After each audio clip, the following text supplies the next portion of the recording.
Hello hi सगळ्यांना नमस्कार. तर friends, cooking with Deepali recipe या चॅनलमध्ये तुम्हा सर्वांचं खूप खूप स्वागत आहे. तर फ्रेंड्स, आज आपण बनवणार आहोत पौष्टिक आणि चविष्ट अगदी घरगुती पद्धतीची मटकीची उसळ ही रेसिपी. मटकी ही फक्त चविष्टच नाही तर आपल्या आरोग्यासाठी खूप फायदेशीर आहे. मटकीमध्ये भरपूर प्रथिने, प्रोटीन, फायबर, लोह म्हणजेच आयर्न, कॅल्शियम आणि अनेक जीवनसत्वे असतात. त्यामुळे शरीराला ऊर्जा मिळते, पचन सुधारण्यास मदत होते, जास्त वेळ पोट भरल्यासारखे वाटते आणि संतुलित आहाराचा एक चांगला भाग ठरते. तर फ्रेंड्स, इथे मी सर्वात अगोदर 1 ते 1.5 पळी तेल टाकून घेतले आहे आणि त्यानंतर 3 ते 4 हिरवी मिरची कट करून घेतलेली टाकून घेतली आहे. आता त्यानंतर मी इथे अर्धा चम्मच जिरे टाकून घेतले आहे. तर फ्रेंड्स, मटकीची उसळ बनवता वेळेस एकदम साध्या आणि सोप्या पद्धतीने बनवायची, जेणेकरून खायला सुद्धा स्वादिष्ट आणि चविष्ट अशी लागते. तर फ्रेंड्स, आपण कधी ही मटकी बनवता वेळेस एकदम साध्या आणि सोप्या पद्धतीने बनवायची आहे, जेणेकरून आपली मटकी एकदम चविष्ट अशी लागते. तर मी इथे एक मिडियम साईजचा टोमॅटो कापून घेतलेला आहे आणि आता तो टोमॅटो टाकून 1 मिनिट असं परतून घ्यायचं आहे. तर आपल्याला मटकी बनवता वेळेस अजिबात कुठला मसाल्याचा वापर करायचा नाही, जेणेकरून आपली जे पौष्टिक आणि चविष्ट होणारी मटकी ही भाजीच्या याच्यामध्ये रूपांतर होते. तर अशा प्रकारे मी इथे स्वच्छ धुवून घेतलेला कढीपत्ता टाकून घेतलेला आहे आणि एकदम साध्या आणि सोप्या पद्धतीने आपल्याला मटकी बनवून घ्यायची आहे. तर फ्रेंड्स, अशा पद्धतीने तुम्ही जर मटकी बनवलात कधीच तुम्हाला खायला कंटाळा येणार नाही आणि ही मटकी 8 दिवसातून एकदा ते 2दा आपण खाल्लीच पाहिजे, जेणेकरून आपल्या शरीराला आरोग्यासाठी एकदम फायदेशीर अशी ठरते. तर मी इथे चवीप्रमाणे मीठ टाकून घेतले आहे. आता त्यानंतर टमॅटो थोडेसे मऊ पडेपर्यंत आता मी हे छान परतून घेते. तर फ्रेंड्स, मटकी खाण्याचे आरोग्यासाठी काही तुम्हाला मी फायदे सांगते. जरी तुम्ही मटकी खात नसेल तर तुम्ही खाण्यास सुरुवात कराल, जेणेकरून तुमच्या आरोग्यासाठी फायदेशीर ठरेल. मटकीमुळे स्नायू मजबूत होतात. मटकीमध्ये भरपूर प्रोटीन असते, जे शरीरासाठी झीज भरून काढण्यासाठी आणि स्नायूच्या वाढीसाठी मदत करते आणि पचनसुद्धा सुधारते. फायबर असल्यामुळे पोट साफ राहते आणि बद्धकोष्ठतेचा त्रास कमी होतो. वजन कमी करण्यास सुद्धा मदत होते. मटकी खाल्ल्याने पोट दीर्घकाळ भरल्यासारखे राहते आणि ज्यामुळे वारंवार भूक लागत नाही आणि वजन घटण्यास मदत होते. रक्ताची कमतरता सुद्धा दूर होते.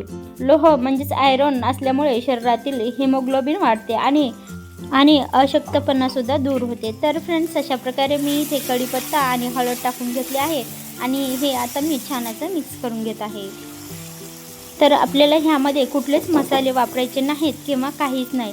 जर तुम्ही इथे मसाले जर वापरले तर त्याची भाजी होते, तर उसळ बनणार नाही. तर अशा प्रकारे मी आता इथे स्वच्छ धुवून घेतलेली मटकी आणि मोड आलेली मटकी टाकून घेत आहे.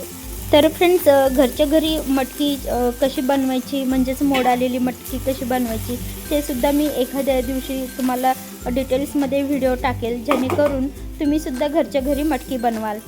तर फ्रेंड्स, मी तुम्हाला नेक्स्ट व्हिडिओमध्ये म्हणजे नंतर कधी मी जेव्हा मटकी बनवेल तेव्हा मी तुम्हाला एकदम डिटेल्समध्ये घरच्या घरी मटकी कशी मोड आणायची आहे ते मी तुम्हाला एकदम सविस्तर आणि डिटेल्समध्ये माहिती देणार. कारण जेव्हा आपण बाहेरची मटकी आणतो विकतची, तेव्हा मनही भरत नाही, पोटही भरत नाही. जास्त पैसे लागतात आणि कमी मटकी येते. त्यासाठी आपण घरीच मटकी बनवायची आहे आणि मटकी प्रॉपर कशी भिजत घालायची, किती वेळ घालायची आणि मोड कधी येतात हे तुम्हाला मी नेक्स्ट व्हिडिओमध्ये डिटेल्समध्ये संपूर्ण माहिती देणार आहे. तर आता मी इथे 2 ते 3 मिनिट मिडियम गॅसवरती मटकी वाफवून घेते.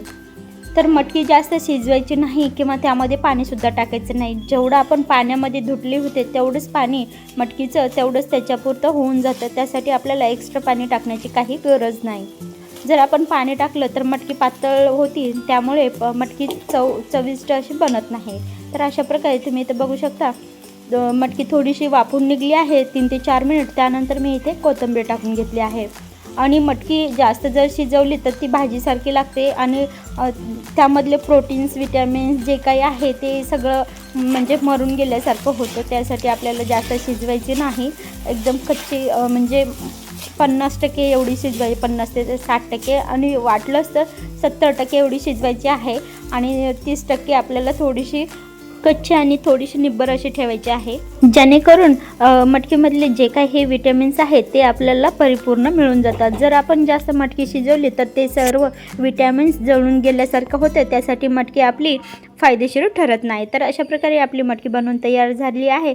तर फ्रेंड्स, आजचा व्हिडिओ हा तुम्हाला कसा वाटला? आवडला असेल तर नक्कीच लाईक करा आणि येणारी रेसिपीज बघण्यासाठी आपल्या चॅनलला सबस्क्राईब करा. तर फ्रेंड्स, आपली प्रत्येक रेसिपी मिळवण्यासाठी बेल आयकॉन दाबायला विसरू नका, जेणेकरून आपला प्रत्येक व्हिडिओ तुमच्यापर्यंत पोहोचेल. तर फ्रेंड्स, अशी होती आजची ही मटकीची उसळ. ही रेसिपी आवडली असेल तर नक्कीच लाईक करा आणि येणारी रेसिपीज बघण्यासाठी आपल्या चॅनलला सबस्क्राईब करा. तर आपण पुन्हा भेटू पुढच्या व्हिडिओमध्ये. तोपर्यंत बाय.